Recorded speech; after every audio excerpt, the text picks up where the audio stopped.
जो लोग फौत हो जाते, मेरा शौहर उनकी कब्र खोदता था और खूब पैसे कमाता था। लेकिन कुछ दिनों से शौहर एक अजीब हरकत करता। जो भी जनाजा आता, शौहर चुपके से कब्र में मोबाइल रख देता और फिर अपने नंबर से कॉल करता। एक दिन शौहर ने जवान औरत की कब्र खोद दी। फिर जब उस औरत को दफनाने लगे तो शौहर ने चुपके से मोबाइल रख दिया। फिर रात को शौहर ने जैसे ही कॉल की तो मैंने अपने शौहर को आज भी फोन पर लोगों को ये कहते हुए सुना कि रात को तुम लोगों को एक बहुत ही खास किस्म की चीज दिखाने वाला हूँ। ये ऑफर सबके लिए नहीं है, तुम लोग मेरे अपने हो, इसलिए सिर्फ तुमको बता रहा हूँ। बड़ा ही जबरदस्त माहौल होने वाला है और बहुत ही खास चीज है, रोज रोज नहीं मिलती। तुम सब वक्त से आ जाना। मुझे पहले तो समझ में नहीं आया कि मेरा शौहर किस बारे में बात कर रहा है, लेकिन जब भी हमारे मोहल्ले में कहीं आसपास किसी की फौतगी हो जाती तो उसी रात मेरा शौहर अपने दोस्तों और जानने वालों को फोन करके बुलाया करता था कि आज की रात तुम लोगों को एक ऐसा मंजर दिखाऊंगा कि हैरान हो जाओगे, सबका ईमान ताज़ा हो जाएगा। इसके बाद मेरा शौहर मैयत के कामों में सबसे आगे आगे होता, बिना किसी मुआवजे के सारे काम बहुत ही शौक से करता। मैयत को नहलाने से लेकर इसको दफनाने तक वो सबसे आगे होता था। यहाँ तक कि आखिर के काम जो कि बहुत मेहनत वाले होते हैं वो भी करता। कफन दफन का काम भी मेरा शौहर करता। यहाँ तक कि कभी कभी तो वो कफन भी खुद खरीद कर लाता है, जो आजकल वैसे भी बहुत महंगा हो गया था। आजकल तो मरना भी आसान नहीं था। सारा मोहल्ला मेरे शौहर की तारीफें करता, कहता था कि बड़ा ही नेक इंसान है। जब भी किसी के यहाँ कोई गम होता है ये शख्स सबसे पहले पहुंच जाता है। काम ऐसे करता है कि गोया इसका कोई अपना ही इस दुनिया से चला गया हो। आजकल ऐसे लोग कहाँ से मिलते हैं। मैं किसी के घर चली जाती तो वहाँ पर सब मेरे शौहर की ही बात कर रहे होते कि तुम्हारे शौहर जैसा तो कोई भी नहीं है, बड़ी ही खुशकिस्मत हो और वो अपनी आखिरत संवार रहा। और जो इंसान इतना अच्छा हो तो वो जाहिर है घर में भी बहुत अच्छा होगा। मैं चुपचाप लोगों की बातें सुनती रहती थी क्योंकि मैं जानती भी अच्छा नहीं था। मुझे एक दिन पता चल ही गया क्योंकि मेरा शौहर किसी भी मैयत के पीछे ऐसे परेशान हो जाता है जैसे खुदा न खास्ता ये इसके घर की मैयत है। क्योंकि वो जब भी किसी मैयत को कब्र में उतारने लगता तो उसमें एक मोबाइल फोन रख देता। इसके साथ वो क्या करता था ये जानकर जान निकल गई। लेकिन फिर एक दिन कुछ ऐसा हुआ कि मेरा शौहर भी हैरान रह गया और मैं भी, क्योंकि जिस कब्र में फोन रखकर आया था वो एक औरत की कब्र थी जिसमें से उसको किसी मर्द की आवाज सुनाई दी थी और वो आवाज किसी और की नहीं बल्कि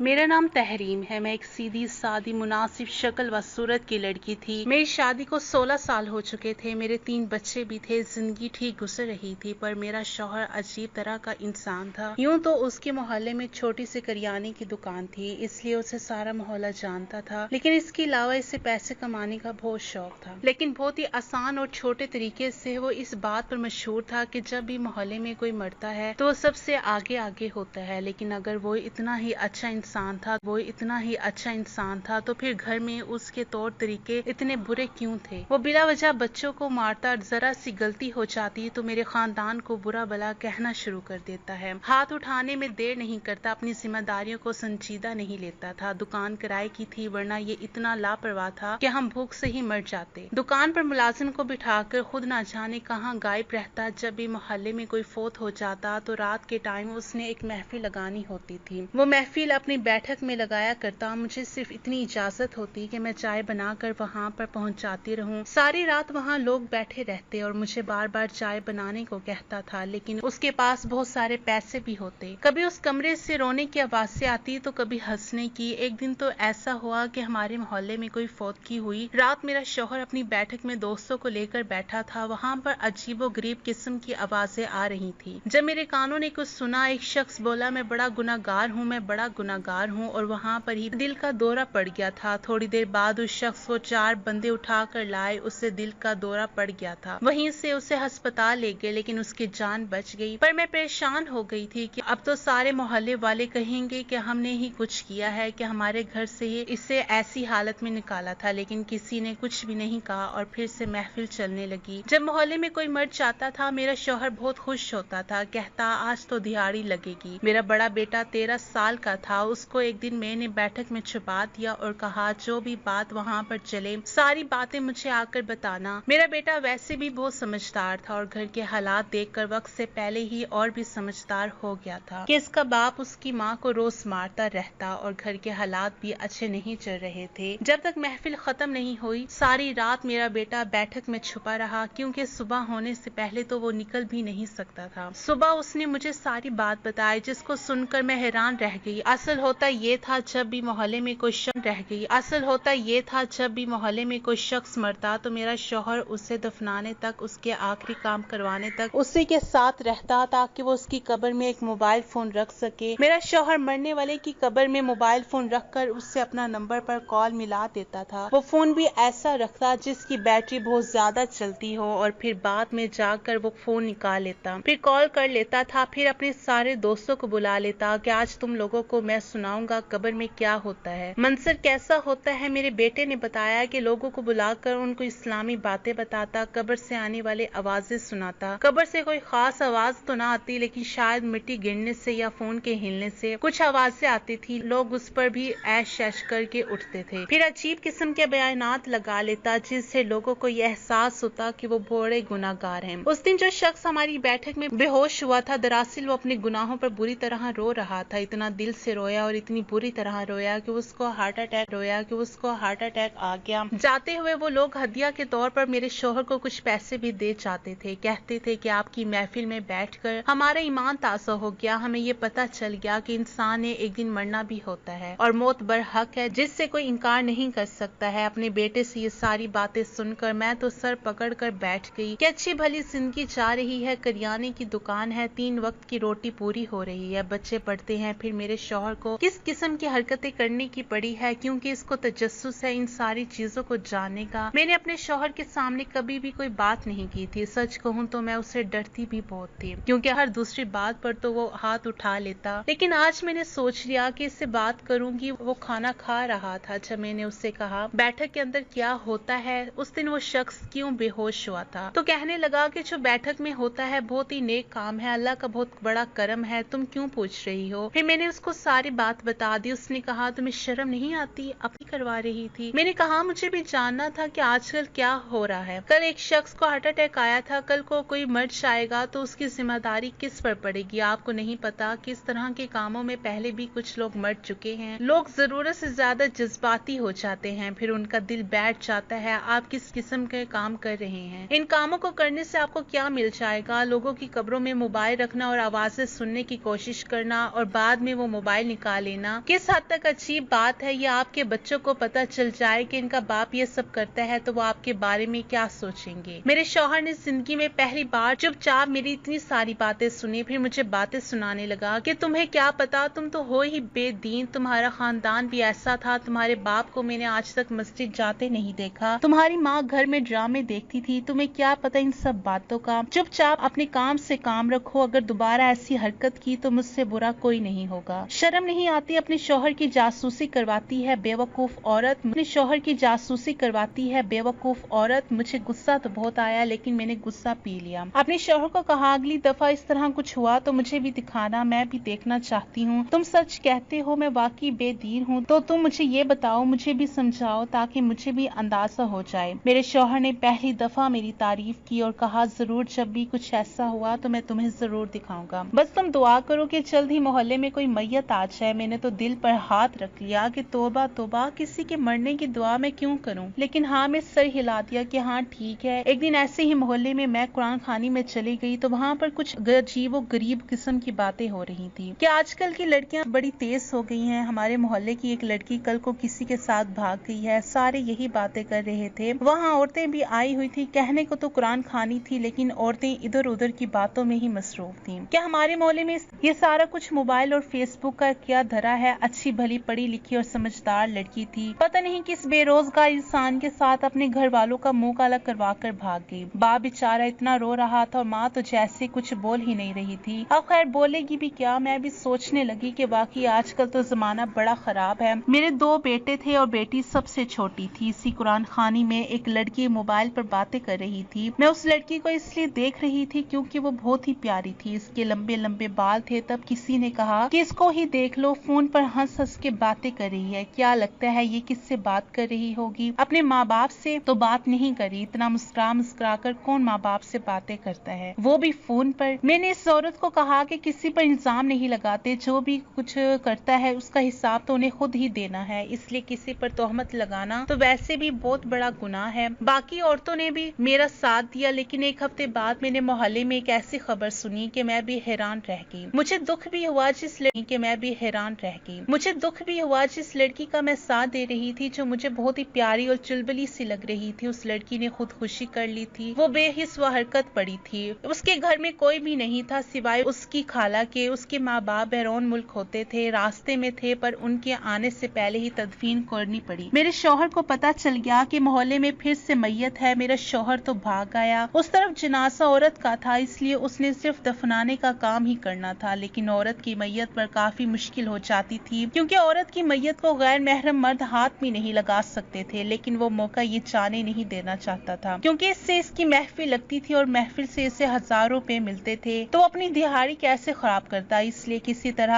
आगे पीछे होकर काम कर ही लिया। अपना मोबाइल कबर के अंदर रख दिया। शौहर आया तो महफिल सजाने की तैयारी कर रहा था। मैं चीजें रख रही थी। मैंने उससे कहा कि आज मुझे भी सुनने दो कि वहाँ पर क्या हुआ है, क्योंकि जिस लड़की की मौत हुई है बड़ी प्यारी थी। मेरे शौहर ने कहा तुम उसे जानती थी? मैंने कहा जानती नहीं थी, पर उस बेचारी को देखा था, अच्छी बच्ची थी, जवान लड़की थी, जवान जहान थी, अभी उम्र ही क्या थी। मेरा अभी तक दिल दुख रहा है, आज मुझे भी सुनने दो। मेरे शौहर ने कहा तुम बैठक से साइड वाली खिड़की में बैठ जाना, तुम्हें वहाँ से बातें सुनाई देंगी, बस देखते हैं क्या होता है। शाम के टाइम ही जनाजा पढ़ाया गया। 10 मिनट लोगों को इकट्ठा करने में लग गए। आज ज्यादा लोग नहीं आए थे, बस थोड़े लोग आए थे, क्योंकि ये किसी औरत की मैयत थी और इसको लोग जानते नहीं थे। वरना तो ऐसे होता है कि कोई मोहल्ले में मर्द वगैरह मरता तो लोग उसे जानते थे, इसलिए उसके लिए दुआ करवाने और इसकी बातें करने के लिए आ जाते थे कि बड़ा नेक इंसान था, हम उसे जानते थे, हमारी उससे बात हुई थी, सलाम दुआ रहती थी, मस्जिद में आया करता था। औरत को कोई जानता नहीं था, वो भी लड़की को, इसलिए कम लोग आए थे। इसमें से भी कुछ लोग वापस चले गए। फिर जब काफी देर तक कोई आवाज या किसी हलचल की भी आवाज सुनाई तो जो लोग आए थे वो भी चले गए। मेरा शौहर तो गुस्सा ही हो गया। उसने फोन एक साइड पर रख दिया। मैं बैठक में हो गया है, अगर ऐसा हो रहा है तो आप अब क्या कर सकते हैं। कहने लगा काश कोई मर्द ही मर जाता तो दिहाड़ी बन जाती। मैंने शौहर को हैरान होकर देखा कि तुम ये सब पैसों के लिए करते हो। कहने लगा कि नहीं, पैसों के लिए नहीं करता, वैसे भी अगर पैसों के लिए करूंगा तो क्या मुश्किल है, लोग कफन के लिए भी पैसे लेते हैं, लोग कुरान पढ़ाने के लिए भी तो पैसे लेते हैं, तो फिर क्या हो गया अगर मैंने पैसे ले लिए तो, मैं तबलीग ही तो कर रहा हूँ ना। मेरे शौहर को कहा ये तबलीग नहीं है जो तुम कर रहे हो ना, बिल्कुल भी ठीक नहीं है, ये छेड़छाड़ अच्छी नहीं होती है। कब्र की बेहुरमती करते हुए लोगों को तो यही कहते हो कि फोन बीच में रख दिया, दोबारा नहीं निकाला, लेकिन बाद में जाके फोन निकालते भी हो तो ये कोई अच्छी हरकत है। हम लोग आपस में लड़ रहे थे कि अचानक वहाँ कुछ ऐसा हुआ कि हमारे हाथ पांव कांपना शुरू हो गए। हम दोनों ने एक दूसरे को हैरान होकर देखा। मैं तो चीख ही उठी, क्योंकि वहाँ पर जब हम दोनों मियाँ बीवी आपस में लड़ रहे थे तो फोन में से अचानक से कोई आवाज आई। शौहर ने फोन गुस्से से एक तरफ रख दिया था, लेकिन उसने कॉल नहीं काटी थी, क्योंकि शायद उससे आदत ही नहीं थी कॉल काटने की। वो 4 घंटे तक भी इंतजार करता था। वो इस मामले में बहुत साबित कदम था। फोन में से आवाज आई थी, जल्दी करो कोई देख ना ले। कि इसके बाद किसी हलचल की आवाज आने लगी, जैसे कोई मिट्टी उठाकर या तो फेंक रहा है या कोई पत्थर तोड़ रहा है, यानी अजीब किस्म की आवाजें थी। फिर लड़की की आवाज आई जो ये कह रही थी कि निकालो मुझे यहाँ से। फिर एक मर्द की आवाज आई जो गुस्से में था कि तुम जैसी पागल मैंने आज तक नहीं देखी, जल्दी बाहर आओ। ये बात सुनकर तो हम लोग हैरान रह गए। मेरे शौहर ने आओ देखा ना ताओ हाथ में टॉर्च लिए फौरन उस कब्र की तरफ भाग खड़ा हुआ। मैं भी उसके पीछे पीछे गई। अपने बड़े बेटे को इतना कहा कि बाकी बच्चों का ख्याल रखना, हम अभी आते हैं। कब्रिस्तान ज्यादा दूर नहीं था, ये कब्रिस्तान मोहल्ले के बीचों बीच था। हम बहुत जल्द वहाँ पहुँच गए, लेकिन हमें कब्र तलाश करने में 2-3 मिनट और लग गए। अंधेरा होने की वजह से मुश्किल हुई थी। मेरे शौहर को पता था, वो आगे था, मैं पीछे पीछे। उसको तो ये भी पता नहीं था कि मैं भी वहाँ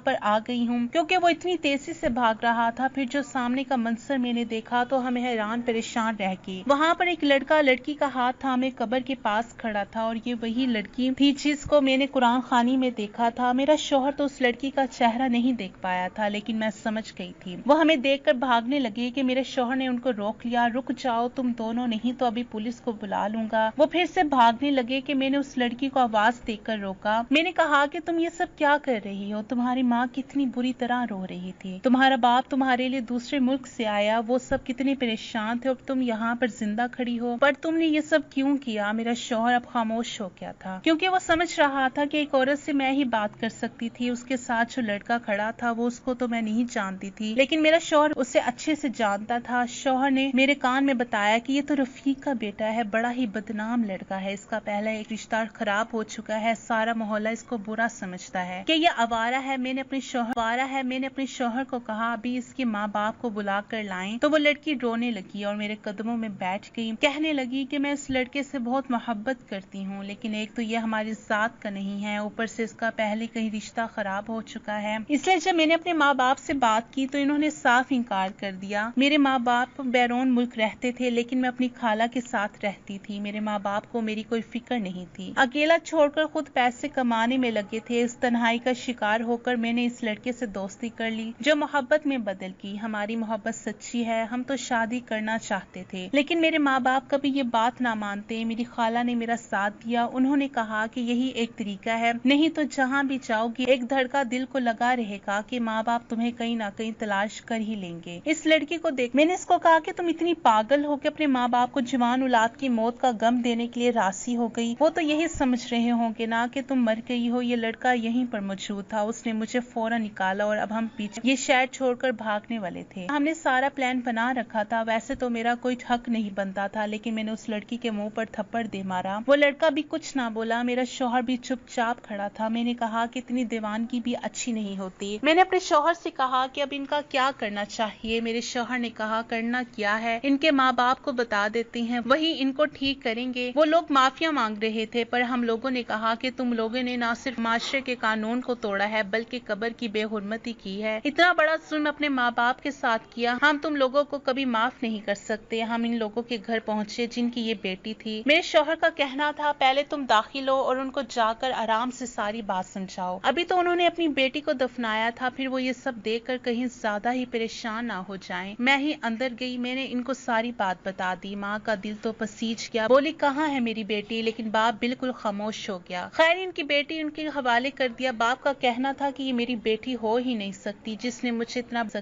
مجھے اتنا بڑا دھوکہ دیا، موت کا مذاق بنایا، یہ میری بیٹی نہیں ہے۔ لیکن اس لڑکی کو سڑک پر نہیں چھوڑ سکتے تھے، اس لیے گھر میں رکھ لیا، لڑکی کو بھی اس کے گھر چھوڑا۔ واپسی پر میں اور میرا شوہر اپنے گھر آ رہے تھے، اس سلسلے میں بہت رات ہو گئی تھی۔ میں نے اپنے شوہر کا ہاتھ تھام کر اسے اپنی طرف متوجہ کیا۔ میں نے کہا آج تمہاری وجہ سے ایک لڑکی اپنے ماں باپ کی عزت خراب کرنے سے بچ گئی اور ایک ماں کو اس کی بچی واپس مل گئی، جس کو اس نے مرا ہوا سمجھ کر اس کا سوگ بھی منا لیا تھا۔ تم جو بھی کرتے ہو اپنی جگہ، لیکن آج تمہاری وجہ سے کسی کا گھر بچ گیا، مجھے تم پر فخر ہے کہ تم میرے شوہر ہو۔ شوہر نے کہا میں بھی کچھ اچھے کام نہیں کرتا، آج کے بعد یہ کام نہیں کروں گا، لیکن آج واقعی مجھے اس بات کی خوشی ہے کہ اس کی وجہ سے ہم کوئی اچھا کام کرنے میں کامیاب ہو گئے۔ وہ لوگ کتنی دعائیں دے رہے تھے، یہی دعائیں ہمارے لیے بہت بہتر ہو جائیں گی۔ میں تو یہ سب اس لیے کرتا تھا کہ گھر میں کوئی اچھی چیز لا سکوں، صرف 3 وقت کی روٹی پوری کرنا تو سب کچھ نہیں ہوتا نا۔ بچے بڑے ہو رہے ہیں، میں نے شوہر سے کہا کہ بس کوئی دوسرا کام کریں، میں اس کے ساتھ ہوں۔ چاہتے چاہتے ہم نے اس قبر کو دوبارہ سے بند کر دیا تاکہ یہ بات لوگوں کو پتہ نہ چلے۔ آپ کو اگر یہ کہانی اچھی لگی ہے تو اس ویڈیو کو لائک کیجیے اور اس طرح کی مزید کہانیاں سننے کے لیے ہمارے چینل کو ضرور سبسکرائب کیجیے۔